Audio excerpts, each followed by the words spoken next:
The decisions they make influence sports in Arizona now and in the future. Every move they make is news. Doug and Wolf present Newsmakers Week 2014. Presented by National Bank of Arizona. Arizona Sports, now on 98.7 FM. We do it every year. It's Newsmakers Week. It always starts 8 days after the Super Bowl.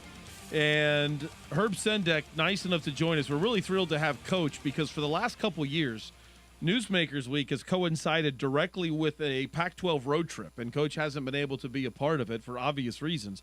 So we're really happy he was able to make time, especially during the week that's really not that important around here. Yes. ASU U of A game is coming up tomorrow night. You'll be able to hear it here on Arizona Sports, now on 98.7 FM, with Tim and Kyle having the call.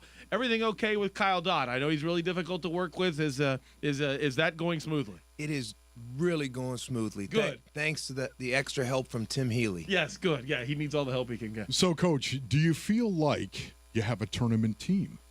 I do. I think we have a team that if we finish the season on the path that we're on right now, can be an NCAA tournament team.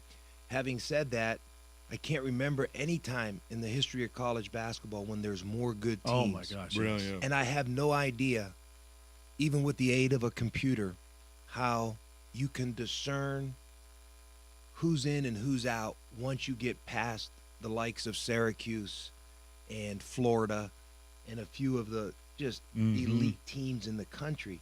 It is that even, and you see it across the nation every night.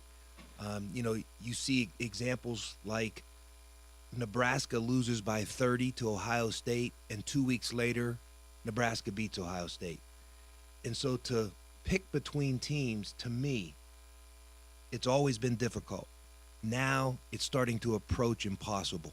I'm sure you'd love to have Jim Boeheim's wins and not his age. But even before last night's game, he said something really interesting. He said, we are in, right now, the golden age of college basketball. He said he doesn't remember this much talent in college basketball. He said ever. And as with his age, that is a phenomenal statement. What are you seeing when you watch film of other games? Can you equal that sentiment? How good is the talent this year?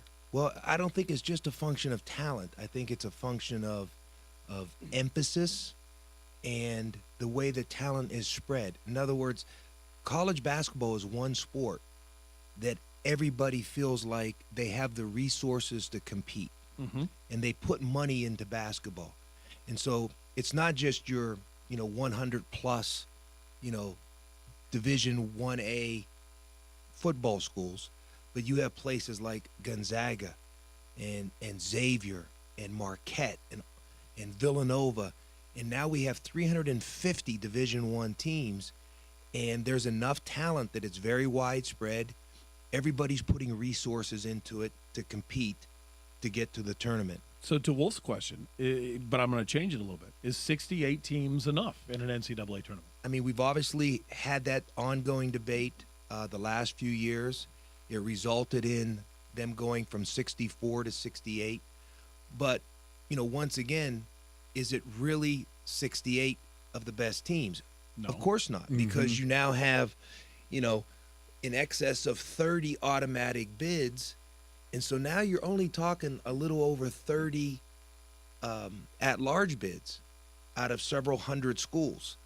And it would be interesting, I think, because I'm really on a roll with creative ideas this morning, Wolf. Let's do two things. All right. You ready? Yeah. Let's agree that we're going to go for two. Eliminate the extra point. Let's eliminate the conference tournaments. Wow. And put everybody in the NCAA tournament. Put everybody. Put them all in. Just seed them. And have the first maybe two rounds at home courts. And so Syracuse versus Arkansas Little Rock starts in 3 weeks, man. Let's go. Instead of having, the ACC tournament, the Big East tournament. I don't even know you. Yeah. That is radical. That is I mean, can definition you of imagine radical. how that would, captivate the nation? Because everybody would have a stake in it because, all of a sudden Arkansas Little Rock, they're in the tournament. So if you go to UALR, you're pumped up and you're playing Syracuse. Are you going to give me a couple of days to digest that a little bit, process that? Well, if it's not going to happen this spring, so take as long as you need. That's the direction, though. Herb Sendek joining Doug and Wolf here on Arizona Sports, now on 98.7 FM. Talk a little bit about your team. Where are you strong? Where are you weak? Don't be afraid to name names. Well, we're strong with character. We have good men. We're a team that's easy to cheer for. I think it's a team that our community can be proud of because we have great guys. I am enriched every day coaching these guys. Their hearts are in the right place. They give good effort. They don't squabble about playing time. That doesn't happen a lot anymore, does it? No, we have a good group of guys, and I think that at times allows us, to have synergy. Our whole is better than the sum of our parts at times because we have good men on our team. The one area in terms of weakness that, is especially important going into tomorrow's game against Arizona is our rebounding. Arizona rebounds like an NBA team. When you watch them go through warm-ups, you're wondering, is this a college team we're playing? Mm-hmm. And that hasn't been a strength of ours. And we're going to somehow, down the home stretch, have to find ways to compete on the backboard. I'm sure Doug Tamero might have mentioned to you, before our Oregon weekend, the NCAA computer said we had the toughest remaining schedule in the country. And so it's hard to be consistently successful against great competition like that without rebounding the ball. Be specific on what you do as a coach during a game. And I'm following this because Chris tweeted this out. Chris asked you the question by using the hashtag Newsmakers. What kind of game adjustments do you need to make tomorrow to beat U of A? Now, I know you could say, well, wait, how do I know what game adjustments I need to make until the game starts? But take us through the process, your conversations with Eric Musselman on the bench. How do you get through game adjustments, or is it a little overrated? I think the biggest part we do as coaches is before the game, in our practices, in our preparation.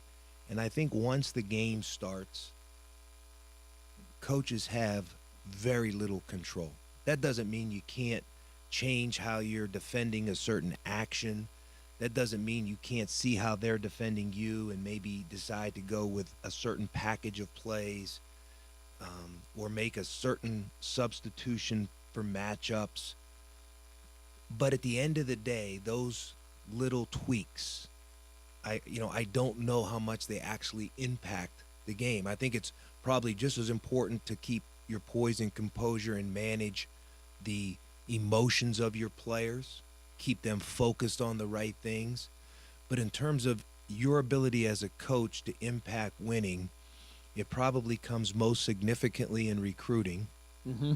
You're killing Doug. You realize this, It's right? second- You are killing him. It's second. It comes all the film work, all the preparation, all the practice going into the game.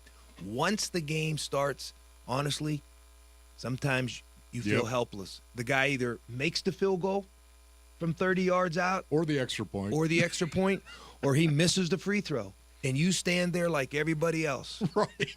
Now, we had this constant debate of coaching That's versus great, player. Herb. So it was still about practice. We're still talking about practice, man. Just telling you, All right? right. I want to make sure Players that play. I want to make sure That's that that we're clear on that.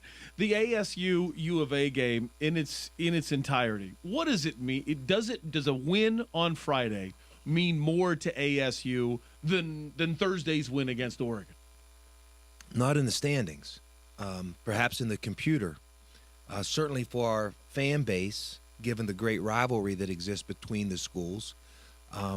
But the one thing that I think is very dangerous, notwithstanding rivalries, is to ever insinuate to your team that one game is more important than another.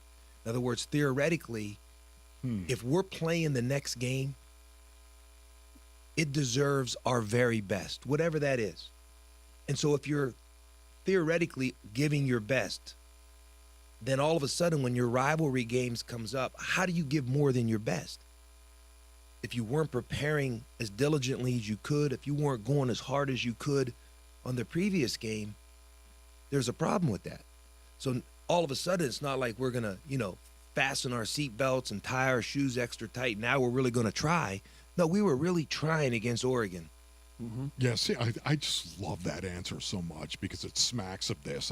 One of my pet peeves, hey, you got to give 110%. Sorry, Herb. Yeah. You can't do it. Can't. You can only give what you have, and that's 100%. Forget about the 110, because if you can go there, guess what? It's not really 110. It is your 100% maybe. Or Right. maybe you need to give even more than that.